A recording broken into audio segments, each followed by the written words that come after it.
से दवा नहीं होती है। अगर दुआओं से पूरा इलाज हो जाता तो ये दवाखानों का सिस्टम चलाने की जरूरत ना पड़ती।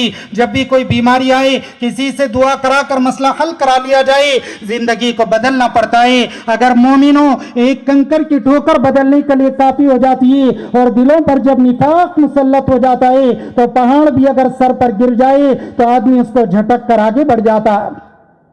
मोमिन की शान है, अगर जरा सा उसको तकलीफ पहुंच जाए उसकी तबीयत हिलने लग जाती है। अपनी जिंदगियों को पाक और साफ करे, अपने घरानों को इबादतों से आबाद करे।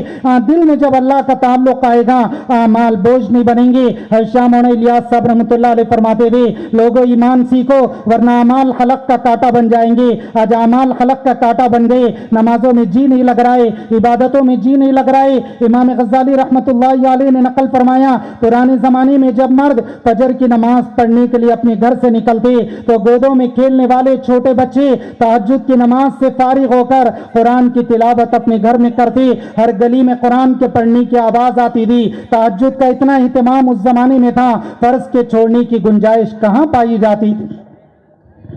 आमाल खलक का कांटा बन जाती। जब दोस्तों अल्लाह के ताल्लुक को सलीके और तरीके से ना सीखे, जब दिल वीरान हो जाती तो जिस्म इताअत से खाली हो जाती।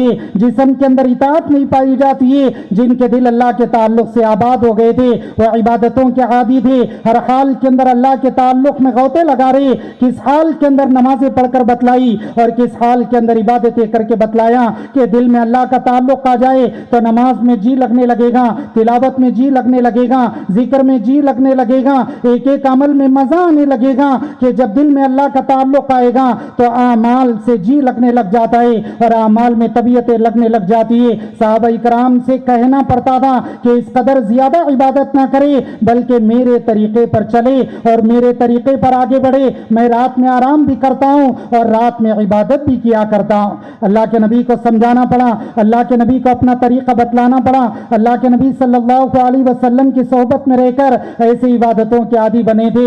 अल्लाह के नबी को समझाना पड़ता था, अल्लाह के नबी को बतलाना पड़ता था कि सलमान फारसी रजी अल्लाह अन्हु ने अबू दरदा का हाल सुनाया। पूरी रात घर के अंदर क़याम में खड़े रहते तो अल्लाह के नबी ने उनको समझाया, नहीं अबू दरदा आंखों का भी हक है, बीवियों का भी हक है, वो भी करना चाहिए और इबादत भी करनी चाहिए। अल्लाह के नबी के यही तौर तरीके थे।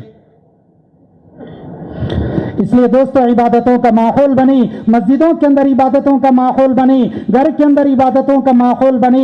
ये सारी चीजें जो जिंदगियों के अंदर आती है। दीनदार बनने का नुस्खा क्या है, मुत्तकी और परहेजगार बनने का नुस्खा क्या है। अल्लाह ने दो बातों का जिम्मेदार बनाया है, दीनदार बनना, दीन के मुआविन और मददगार बनना। अगर हम तन्हा रहकर तहज्जुद गुजार बन गए और दीन के मुआविन और मददगार नहीं बने तो हम आधा काम करने वाले ऐसी शक्ल में कामयाब नहीं हो सकते। अल्लाह ने कंधों पर दो जिम्मेदारियां डाली, दीनदार बनने की भी जिम्मेदारी है और दीन के मुआविन और मददगार बनने की भी जिम्मेदारी है। अल्लाह के नबी ने हर मर्द हर औरत को दीन का दाई बनाया, बच्चे बच्चों को दीन का दाई बनाया। अल्लाह के नबी सल्लल्लाहु अलैहि वसल्लम अगर बचपन की वजह से रोका करते तो साहबा रोया करते थे।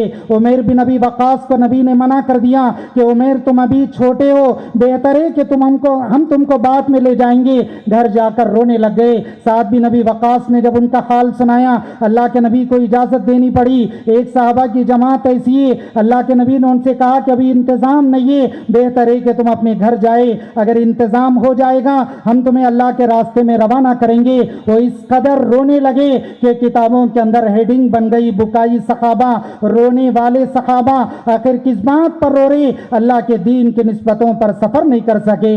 हर एक का मिजाज था, हर एक की आदत थी अल्लाह के दीन की निस्बतों पर कुर्बानियां देना, अल्लाह के दीन की निस्बतों पर जानो माल को खपाना। वो माल इसीलिए कमाते थे अल्लाह के दीन की निस्बतों पर कुर्बान हो जाए। अल्लाह के नबी ने खर्च की तरगीब दी। अब्दुर्रहमान बिन औफ अपने सर पर सोने का ढेर उठा कर लाए, अल्लाह के नबी की खिदमत में लाकर रखा। अल्लाह के नबी के चेहरे पर खुशी के आसार जाहिर हुए। उमर की जुबान से जुमले निकले, अब्दुर्रहमान तो गुनहगार हो गए। اللہ کے نبی نے پوچھا اے عمر تم کیوں فرما رہے ہو؟ فرمایا نبی جی گھر والوں کا حق مار دیا ہے، 100% لا کر یہاں پر ڈالا ہے، اپنے گھر کے لیے کچھ بھی نہیں رکھا ہے۔ اللہ کے نبی نے عبد الرحمن بن عوف سے پوچھا اے عبد الرحمن گھر والوں کے لیے کچھ چھوڑ کر آئے؟ تو انہوں نے فرمایا نام ترکت الاکثر واتیب امین، ہاں اللہ کے نبی جو لے کر آیا اس سے زیادہ اور اس سے اچھا چھوڑ کر آیا۔ اللہ کے نبی حضرت عمر کو جواب دینا چاہتے تھے۔ اللہ کے نبی نے پوچھا آخر وہ کیا چیز ہے جو تم گھر والوں کے لیے چھوڑ کر آئے؟ تو انہیں جواب دینا پڑا ما وعدنا اللہ ورسولہ من الخیر والاجر، اللہ اور اللہ کے رسول نے جس انعام اور اجر کے وعدے فرمائے وہ سارے وعدے گھر والوں کے لیے چھوڑے، اور اللہ نے جو نعمتیں عطا فرمائی تھی نبی جو وہ اسلام کی ترقی کے لیے لا کر قدموں میں ڈالا ہے، جان بھی لگاتے تھے مال بھی لگاتے تھے۔ عبداللہ بن ثابت کی بیماری کا پتہ چلا، اللہ کے نبی ان کی عیادت کے لیے ان کے گھر گئے، جب گھر گئے تو مرض الموت کی کیفیت ہے اور اس کے حال کے اندر دنیا سے رخصت ہو گئے۔ بیٹی کو دیکھا تو زار و قطار رو رہی ہے اور بیٹی کی زبان سے جملے نکل رہے۔ اللہ کے نبی نے سنا بیٹی کہہ رہی تھی کہ میرے ابا تو اللہ کے راستے میں جانا چاہتے تھے، اگر وہ اللہ کے راستے میں نکل جاتے، اللہ کے راستے میں جا کر انتقال کرتے تو انہیں بڑا اونچا مقام و مرتبہ ملتا۔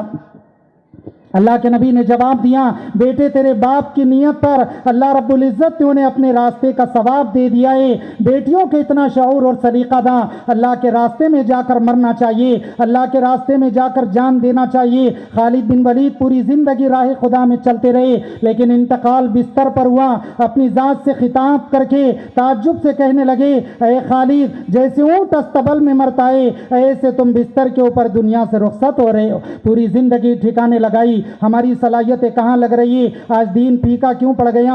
آج دین کمزور کیوں پڑ گیا؟ کیونکہ میں اپنی دکان آباد کرنا چاہتا ہوں، میں اپنا گھر آباد کرنا چاہتا ہوں، مجھے اپنی گاڑی اور اپنے کپڑوں کی فکر پڑی ہوئی ہے، اپنے بچوں کے فیوچر کی فکر پڑی ہوئی ہے۔ اللہ نے یہ زندگی اس لیے نہیں عطا فرمائی، یہ صلاحیت خدا کے دین کے لیے، اللہ رب العزت کے تعلق کو ظاہر کرنے کے لیے، دعوت اور عبادت کو جمع کرنے کے لیے۔ حضرات صحابہ کی عادت تھی جان و مال کو ٹھکانے لگایا کرتے تھے، دین ترقی کر رہا تھا، دین پروان چڑھ رہا تھا، ہر حال کے اندر یہی چاہتے تھے کسی طریقے سے سب کچھ قربان ہو جائے اور اللہ کا دین ترقی کر لے، اللہ رب العزت کا دین آگے بڑھ جائے۔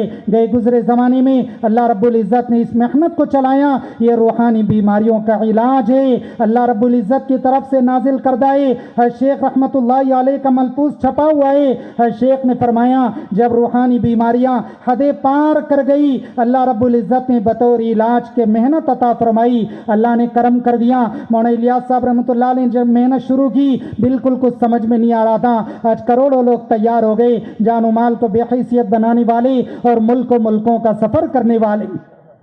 ہمت کرنی پڑتی ہے، ارادے کرنا پڑتا ہے، اگر دوستو پیچھے دیکھتے رہ جائیں گے بچی کچی زندگی اور نکل جائے گی، بڑا حصہ زندگی کا نکل گیا، صلاحیتوں کا بڑا حصہ نکل چکا ہے، اب جو زندگی بچ گئی وہ دین کی نسبتوں پر لگے، عالم کی نسبتوں پر لگ جائے، ہم اپنی زبان سے کم از کم کچھ ملک تو گنا سکے، پوری دنیا کا خواب دیکھنا چاہیے اور خدا جہاں تک پہنچا دے وہاں تک سفر کرنا چاہیے۔ اگر دین کی نسبتوں پر آگے بڑھو گے اللہ رب العزت بھوکا نہیں ماریں گے، اللہ کی خاص مدد نازل ہوتی ہے۔ مولانا الیاس صاحب رحمۃ اللہ علیہ کا ملفوظ ہے دنیا کی محنت کرنے والے تو رزق سے جڑتے اور دین کی محنت کرنے والے رزاق سے جڑتے۔ حضرت نے یہ جملے کہہ کر یہ بھی فرمایا اب تم ہی فیصلہ کر لو تمہیں رزق سے جڑنا ہے یا رزاق سے جڑنا ہے۔ بڑی صلاحیت والے ساتھی بیٹھے ہوئے، سارا عالم منتظر ہے، سارے عالم کو ہمارا انتظار ہے، قدم اٹھانے کی ضرورت ہے، ہمت کرنے کی ضرورت ہے، بڑے بڑے عزائم اور ارادے کرنے کی ضرورت ہے۔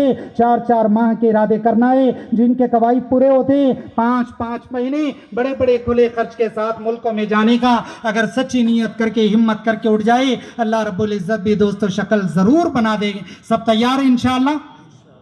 اللہ قبول فرمائے، سب انشاءاللہ بولو، اللہ قبول فرمائے۔ بتاتے رہو دوستو، ارادے کرو، جو نقد آئے وہ قابل مبارک ہے، لیکن جو شرکت کے ارادے سے آئے وہ اب ارادہ کر لے کہ ہم شرکت کے ارادے سے آئے تھے لیکن کل سے نقد تیار ہے۔ یہ تقاضا ہے، اصل دین کا تقاضا جب آئے اس وقت نکلنا۔ بتلائیں بھی بتلائیں، تشکیل کے بعد خطے پاری جو جماعتیں